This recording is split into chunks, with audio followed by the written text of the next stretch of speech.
Everybody, welcome along to another episode where I'm pleased to be joined by Hector Crouch. Hector, how are you? I'm good, thanks, Luca. Yeah. I'm not too bad, thank you. I thought a good starting point would be to talk about Saturday in the 2000 Guineas. You finished fourth for Military March. Just reviewing the race, it turned out to be the fastest Guineas in recent history, in fact, ever. What was the race like for you in terms of riding in it? My horse settled into a lovely rhythm early.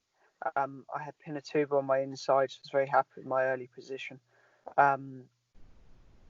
He was kind of always on the edge of his comfort zone, going that speed with that big tailwind behind us and going a real solid gallop. He's a horse that wants a mile and a half, so I was really pleased with the way he actually managed to get upside the leaders in the dip despite not handling the track, and he was just done for a turn of foot up the hill. He's definitely going to be a horse improving for further, and a really promising run from him. So in terms of, you mentioned about the horse getting third, there's been plenty of talk about him being the ideal Derby horse, and we saw two Derby candidates, in my opinion, come out. We saw Ed Walker's horse win the trial at Lingfield, and also Military March. Do you think Military March can handle the extra step up in distance, and also Epsom in next month? I'd be confident of him handling the distance. I mean, he's by a Derby winner out of a Yorkshire Oaks winner. He looks every inch a mile and a half horse, mile and a quarter horse. Obviously, the big question mark is Epsom coming down that hill. He's a very big horse, but he's run 3 times at Newmarket on the July course and the Rolling Mile, and he's won 2 and been 4th in a Guineas. So he's a very well balanced horse. Just I think the speed of the Newmarket race this time around caught him out in the dip. Just that Group 1 quality over a trip that's probably too short for him. Did him no favours balance wise, but he is very well balanced, so I'd be fairly confident he'd handle Epsom. So in terms of the race itself, what's the plan to always sit quite handy, considering he stays a mile, and there's a couple of horses in there who had slight doubts over the distance. So Arizona, he was going into the unknown, Wichita as well. So what's the plan to always sit handy going up with the pace, knowing your horse did stay that mile? It was my plan to go forwards on him, but I just didn't want to be putting him on his head because, if you're running at your maximum for too long, you're never going to finish off. And it was very much a starting point for this year, so there was no need to be. I'm delighted how well he did run, but equally he could have gone very badly the other way if it was to force him early, and he finished tired, and all of a sudden you're not looking in such a strong position for his next run. So no, he was I wanted to be handy, but didn't want to be forcing him. So what's it like for you as well to get that first classic ride in such a big domestic race like the 2000 Guineas? What was it like for you to get the call up and get a huge opportunity on what is a massive stage? Exactly, yeah. It's a massive opportunity for me, and I'm massively grateful for Saeed for putting me up. There's a lot of very good jockeys in the weighing room at the moment, and a lot of people he could probably choose because he's got that power, and for him to put his faith in me is a very big vote of confidence, and it was nice to be able to repay him with a good run.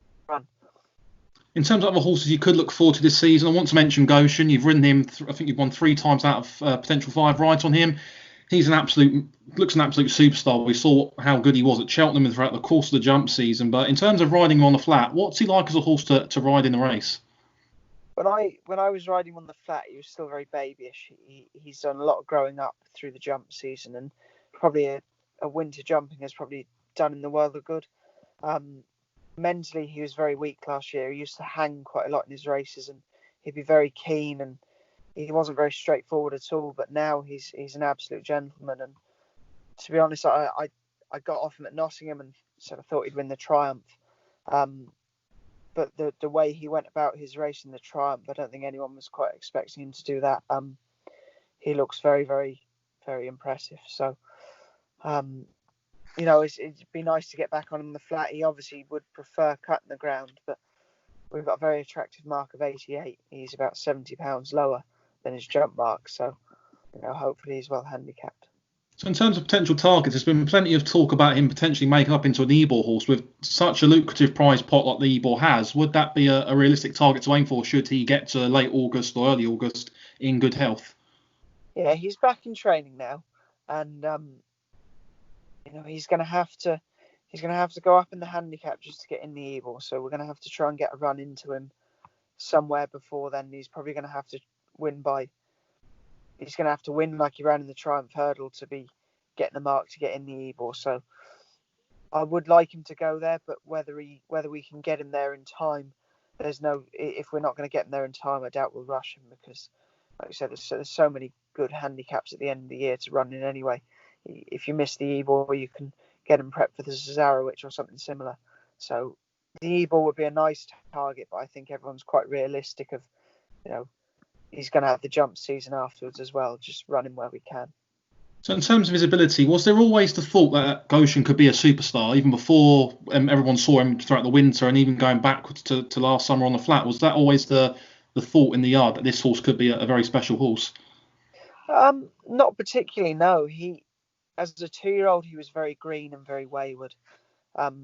He showed a glimmer of ability in a Newbury maiden on soft ground, and then ran very, very keen in his third run at Kempton. Ended up off a basement mark of 64. And even his work up to run at Brighton, it wasn't spectacular. You didn't think, you thought you were probably well in off your mark, but nothing. You thought he'd improve, but not the way he did. And just the more racing he's had and the more galloping, he's just improved and matured throughout and strengthened up. So as the season went on, we started to think we had something quite special, but certainly not before his first handicap run. We thought he'd win a couple of races, but certainly not in the manner he was doing. In terms of another horse I wanted to mention, going through last winter was Agent of Fortune. She turned into quite a winning machine over the winter. She won numerous times. I was at Linkfield right at the start of the winning sequence when you won on her. In terms of superstar horses, they get the headlines quite a lot, but it must be a very satisfactory feeling to see a horse go up through the ratings. I think she went from 50 to 76 over the course of the winter, so that must have been pleasing for all the teams to see her progress very nicely over the winter. Yeah, that was a fabulous buying and training performance from Gary. To pick her out at the horse and training sales in October for £3,000 and or guineas even, and to go on and win 7 races with her was something very special.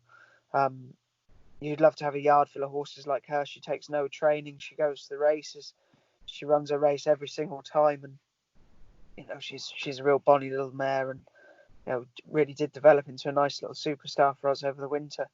Like I say, she's not laden with ability, but she goes out there and she tries her heart out, and she was well rewarded this winter with 7 wins. And I think if coronavirus hadn't have struck, she might have got the record for 8, but we'll never know, I suppose. But she was a cracking horse this winter. In terms of last season, you achieved your first group winner on Streamline for Clive Cox. That must have been a good feeling for you to repay Clive with a group winner, considering he's been a big supporter of yours alongside Gary Moore as well.